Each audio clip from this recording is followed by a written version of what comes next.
everybody, Miss Matthews and I are back again to share with you some fine motor skills activities that you can do at home with hopefully things that you can find lying about in your house.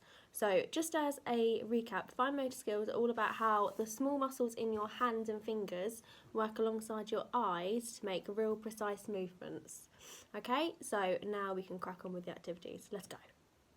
For the first activity, I'm going to practice putting paper clips on a piece of paper. So before I do that, I'm just going to fold my piece of paper in half, just so that it's a little bit stronger when I'm putting the paper clips on. So folding a piece of paper in half is a skill in itself, which some of you do find tricky. So the best way to do it is lie the piece of paper flat on the table, and then when it's flat on the table, lift one half up and really try and make sure that the corners are touching before you do any folding. And then when you've got the corners touching, hold it with one hand where the corners are, and then slide a finger across, and then when you've got that dent, then you can let the other hand go and then push it down like that, and then you'll end up with a piece of paper with the corners are touching. Okay, you might want to fold it in again just if you want more practice folding it, but I'm just going to fold it once. Okay, so I've got my piece of paper and I've got my paper clips, so I'm just going to practice holding the piece of paper in one hand and the paper clip in the other and just sliding them on. Okay, I've got different size paper clips, but you might not have that at home, so that's fine. Okay, you can just practice putting them on. You can time yourself, see how long it takes for you to get all the paper clips that you've got on, or you can time yourself 30 seconds and see how many you can get on in 30 seconds. It's up to you. Okay, and then when you've got them on, then you can practice taking them off. And then when you've got them off, you can always practice making a paperclip chain. So you've got to get the loop here on one of the edges, slide it through, and then pull it to make sure it doesn't come off. And again, you can make this a bit of a game and you can time yourself. Or you can do it with your family and see you can make the longest paperclip chain in however many seconds. Okay? So that's your first activity. Hi everyone, like Mr. Bond said, we're going to be showing you some fine motor skills activities that you can hopefully do at home. So this is one what might not everyone be able to do, but some of you might have. So I am using a needle and thread with a knot at the bottom of my thread, a bit of fabric, this is a bit of felt that I had, and a button. So it doesn't have to be felt, it can be any fabric you've got or any thread, and we are going to be making a little purse. Insert picture, finished project here, Mr. Atkinson. Okay, so first thing we're going to do is get our fabric, and I've cut it into a rough rectangle. It's not perfect, but it's a rectangular shape. And I'm going to get the bottom and fold it up, not quite to the top. I'm going to leave a little gap to be my little flap, so make my purse shape. This is a very basic purse, okay? So then I'm going to get my needle and start at this end, and the first stitch you're going to do is called a running stitch, which is just a normal stitch. So you put your needle through the both bits of fabric, pull it through and pull it till the knot gets to the end. Then you're going to leave a little gap from the side you came through and go back and pull it through. So you can make these stitches as big or as small as you like. Sometimes when it's tricky, it's easier to do them bigger, but the closer your stitches are, the less likely your pennies are going to fall out. So I'm going to keep going back and forth, back through, leaving a little gap to do my running stitch. And I'm going to go all the way to where I folded my fabric over. So keep going. Pull it through, sometimes you can get a bit stuck, keep going all the way to the end, nearly there. So this is a good thing to start off with, especially if you're new to sewing, because this is just the basic stitch that you can use for anything. Okay, so once I get to that end, I don't want to just cut it off because then my stitch will come undone. So what I'm going to do is, I'm going to come back over to where I went in, go through and pull it. But I'm going to leave a little loop, can you see? Then I'm going to put my needle through the loop and pull, and it makes like a little knot. So that will stop your stitch from coming undone. And then you just cut it off like that. So if you wanted to, you could do that on both sides and then turn your purse inside out and you'd get a nice neat edge like that. Okay, but what I'm going to do is show you a fancy stitch that you can do, which sometimes looks nice if you want to show your stitch, and that's called a blanket stitch, which you might have done before. So I'm going to tie my knot back. You might need some help with that because it can be fiddly. Tie my knot, and again I'm going to go from this end and then I'm going to go through one side and then I'm going to go back over and back through. Okay, and pull, and then like before when I did my knot, I'm going to leave a little gap like that and I'm going to put my needle through it. Might get a bit caught sometime. My needle through it, and then I'm going to leave a gap and come back through like I did before. Okay, and pull it. See, so it goes over the side. I'm going to do it again. So I'm going to put my, go over the other side,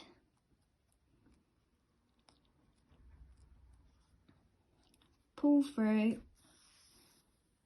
leave a little loop and put my needle through the loop and pull. So can you see it's like making a pattern going across? So again, I'm going to come through from the other side, go through, leave my little loop, put my needle through it and pull, and then again come through.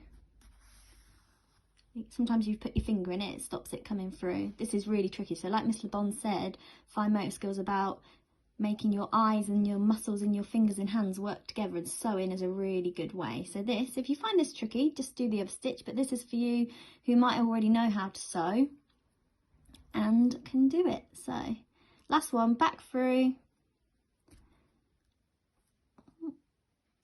pull, it's got a bit, that's it, pull, leave my loop, go through the loop and pull. So can you see that is called a blanket stitch? And then I'm going to, like I did before, I'm going to go through, go through the loop, make my little knot and cut it off.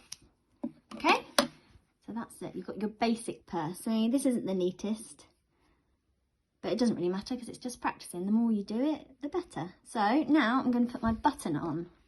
So again, I'm going to make my loop. So what I do is wrap it around 2 fingers. So there's a gap, and then I pull my thread through the gap and pull it. So I've got a knot. Okay, so I'm going to get my button. I'm going to put it on the bottom bit. And can you see it's got 4 little squares, and what I'm going to do is come through one square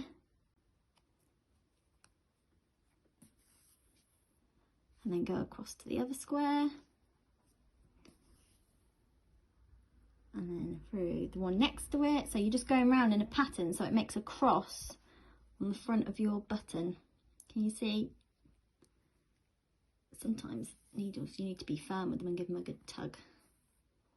Okay, and I'm just going to keep going round in that pattern to make a cross just a few times, just to keep my button on. Ooh. See, this is a hard bit when you're sewing a button. You have to work out where the hole is. Be careful, you don't prick your finger sewing because it can do that sometimes and be a bit sore. Okay, so that's that. And then like before, I'm going to fold my, so I can see, and then I'm going to go through like that, all tangled up, little loop through the loop to make my knot, and then get my scissors and cut it off. Okay, so that's that. And then I need to make a little slit, don't I, to put my button through. So I'm going to about here, get my scissors, make a little slit, make sure you don't cut all the way through, and then I've got my buttonhole, and then I've got it, a little purse. I mean, it's a bit rough and ready, but it's good practice for your fine motor skills, and the more you practice, and you'll have a lot more time than me, then the better you'll be, okay?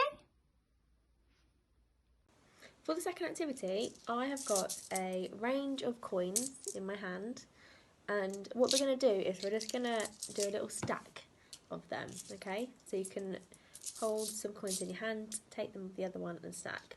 Now, the reason why I've got different size coins is because it would be a bit more of a challenge to say balance a 5p on a 2p, because as you can see, a 2p is bigger in size than a 5p. Okay, but you might want to have them all the same size, it's up to you. So you're going to hold your coins in one hand, and then with the other hand, you're going to pick them up and see if you can, instead of just picking them up straight, see if you can flip them over while you're picking them up, and then place them down on top of each other. That makes it a little bit more tricky, okay? I think I've got about 10 coins here, so we'll see if I can stack them all up. Okay.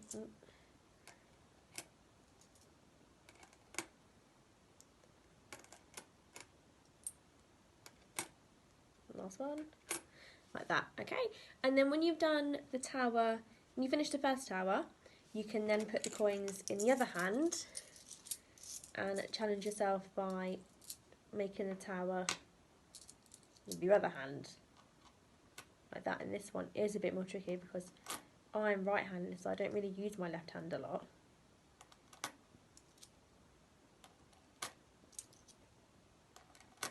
Like that, you've got to really concentrate. Okay, I think I've got one more left. Like that. Okay, so you can see how well you are at stacking some coins. Okay, so the next thing we're going to have a go at is shoelaces, which I know a lot of you find tricky, so it's a really good thing to practice, not only for your fine motor skills, but also your independent skills. So let's have a go. Okay, so I'm going to show you how I tie my shoes. Some of you might have different ways. It doesn't really matter how you do it as long as you can do it. So this is what I do. So hold one lace in each hand, and then I make a loop like this with one hand. I get my other hand with the loop and I wrap it around the loop. Okay, so it's like that. And then can you see here, there's a little gap. I push the other one through. So I've got like 2 ears and then pull. Okay, so I'll show you again. So make a loop with one hand. So I've got one loop with my other hand, wrap it all the way around. And then I've got my little gap here, push the wrapped one round, so I've got 2 ears like that, and then just pull it tight. Okay, so that's how I do it. Have a go, keep practicing, and don't give up. Sometimes it might be easier to try on someone else and then move on to yourself, depending on what angle's better, but just have a go, okay? The third activity is all about tying some elastic bands around some different objects. So just as an example, for my objects, I've got a pen, a TV remote, and a water bottle. Okay, I don't have any elastic bands at home, so what I'm going to be using is some hair balls, and they work just as well. Okay, so with the different size objects, I'm going to start with a pen first. You put your elastic band on, or your hair bubble, twist, and then put it over. Twist, and put it over. Twist, put it over, and again, keep twisting and putting over until you've done them. If you've got long hair, you might be a little bit more used to doing that movement, because it's the same movement you use to put your hair up. Okay, so that's the pen done. Then move on to the medium-sized object, the remote control. Obviously, you're not going to get as many twists and turns in this one because it's bigger. Oh, I don't know if I can get 3. No, I'm going to stick with 2. Okay, so that's 2 on that one. And then the water bottle. Okay, on, twist and over. Okay, and then when you've done it that way, then you can practice taking them off, twisting and over, like that, on all your different objects. Okay, and it is a bit fiddly, but the more you practice, the better at it you'll be. Twisting over, twisting over, twisting over. Okay. Hope you enjoyed our videos today and have a go at doing some of them yourself at home.